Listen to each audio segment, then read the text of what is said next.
Oasis, and I'm here to talk to you about aquatic invasive species. To understand what an aquatic invasive species is, we first need to know what it means to be an invasive. For a species to be considered invasive, it has to satisfy two criteria. First, it needs to be alien or non-native to the region. Secondly, it has to threaten our local ecosystem. There are many species that have been introduced but do not threaten the local ecosystem and are therefore not considered invasives, such as tulips in your garden. Generally, the species that do cause problems are ones that grow and reproduce quickly, tolerate a wide variety of conditions, and lack any native predators.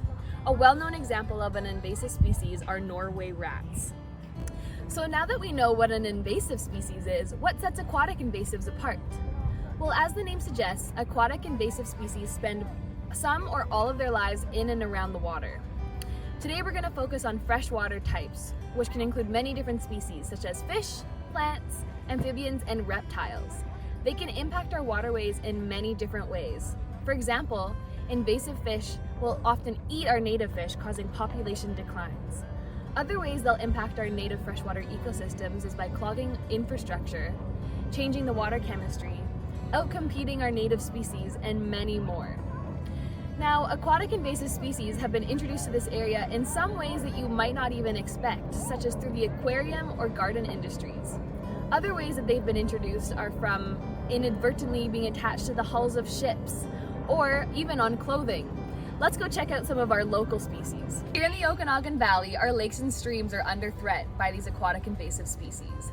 Today I'm standing in the Maud Roxby Bird Sanctuary in Kelowna, where many of these invasive species can be found, such as the yellow flag iris behind me.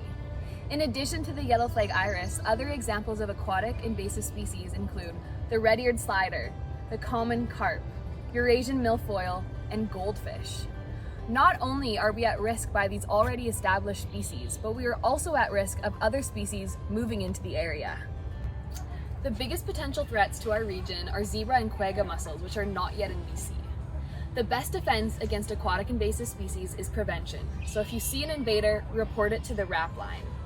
If you're curious to learn more about the invasive species in our region, check out the Oasis website or others that we've linked in the description below. Help us protect our lakes.